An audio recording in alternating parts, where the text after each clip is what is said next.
Hello, everyone. This is Tracy Malone from narcissistabusesupport.com.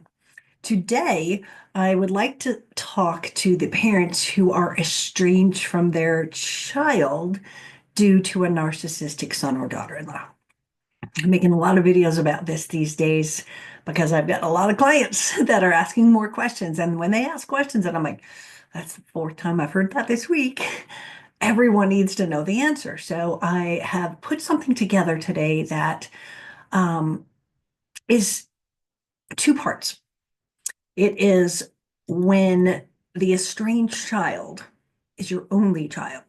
There's different, people who with multiple children would not agree. It still hurts like hell, even if they have a spare, but it's still different. It's different if it's your only child. And the other part I also want to kind of double up on this video is that if you are alone without another partner, like the other parent, and your child estranges you, it's different. You don't have the support. So let's get started in looking at this lesson and hopefully it gives some enlightenment to those who are struggling with this. And maybe they should hear that they're not alone because there are a lot of parents that their only child has abandoned them, has walked away, and due to a narcissistic son or daughter-in-law. And so, what do you do? How does it feel? Why does it hurt more than anyone else? Right? If we think about most parents, their child is their center of their world. You poured your love and your energy and your resources into raising them. And you might have spoiled them when you could, especially an only child. Um, you supported them when they celebrated and had fun in their life and when they stumbled, right? They weren't just your only child. They were your joy, your legacy, and your connection to the future. But when your narcissist, when your child marries a narcissist, that bond can shatter in ways you never even imagined. Suddenly, the child you adored is distant, cold, and very much controlled. The narcissistic partner pulls them into a world of manipulation, alienating them from you, and also rewriting the narrative of your relationship. Estrangement feels like a betrayal. It's the ultimate betrayal. I raised you. What do you mean? Right? Um, and parents are left with this like profound sense of grieving. And grieving someone who is living is an entirely different ball of wax. It's harder to come to terms with. It's not that, they've gone to heaven. It's that they live down the block and they don't want to talk to you for something that you don't even know what you did. But unlike parents who have multiple children, there's no sibling to share your pain or bridge the gap. And the silence is even more deafening. And the loneliness is overwhelming. You know what I'm talking about for those of you who are single parents and you've been estranged. Again, when there's a couple, could be that one parent is the targeted parent and the other one has rights to see the child, but then you're still coming home and talking about it and sharing, and your pain is shared between you. But when it is your own responsibility and that's it, right? One of the things that we have to remember is the additional pain, right? The lifetime of love that you gave your child,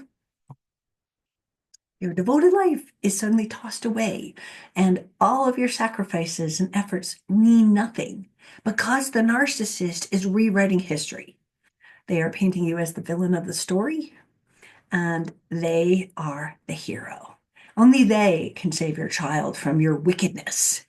That's not exactly how they say it, but that's additional pain, right? The other kind of pain that every parent with an estranged child is a loss of identity, right?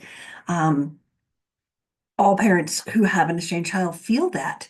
But when it's your only child, your identity may be more heavily intertwined with the adult child because they were all you had. Now, if you were an only parent with an only child, you're probably even more dependent on them, emotional support, whatever it is, come and take out, your garbage or help you with big tasks. You're enmeshed with them because you're family and they are the ones who have always been there. And now suddenly they're not. So if you think about it too, the other thing you're going to have to hurdle if you're the only parent is there's no buffer.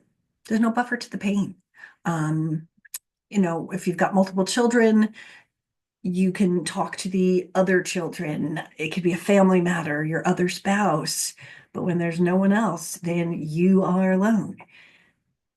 Now, one of the biggest things that every parent who's estranged kind of deals with is what happens if I die?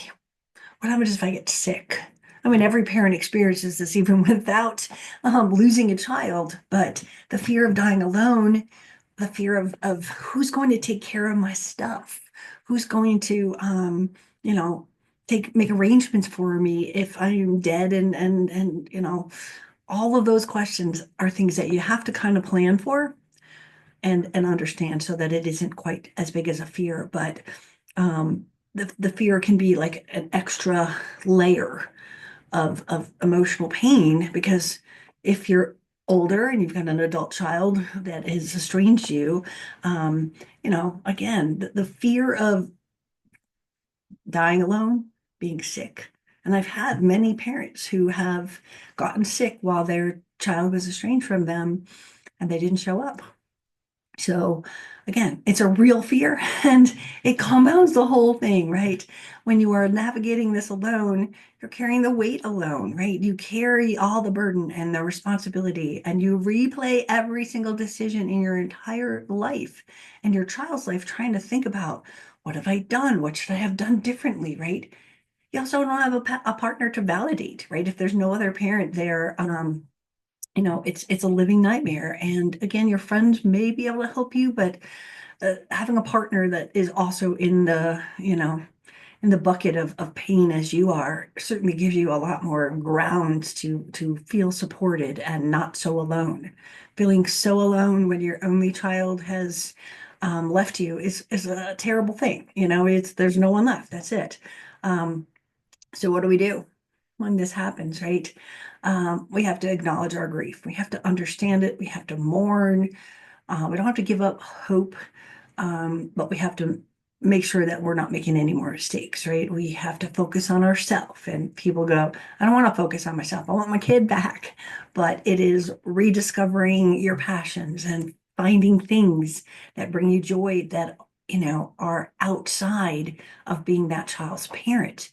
And I think one of the other things that I know many of my clients struggle with is self-compassion, right? Being kind to yourself and not blaming yourself or again, replaying those memories that put you as the bad guy, right? This is the narcissist words that you're hearing in your head that you're a bad person and you're being blamed for whatever it is. But you have to realize you're not alone. And finding support is essential. I have a Facebook group out there and we have a lot of estranged parents in it.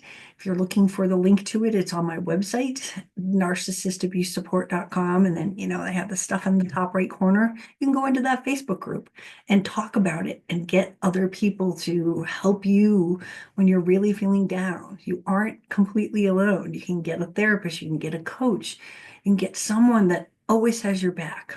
So these are the challenges that I just wanted to speak to because so many parents are the only parent or it's their only child and it hurts like hell.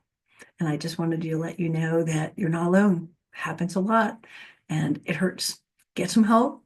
And I am here if you need me. You can reach me. You can have me coach you. You can have me help you through the really difficult times and give you some new strategies to not blame yourself and not hold on to things that you can't control and start to take back your life. So this is Tracy Malone. I want to thank you for being here. If you like this video, please like, please subscribe, and I will see you again on my next video.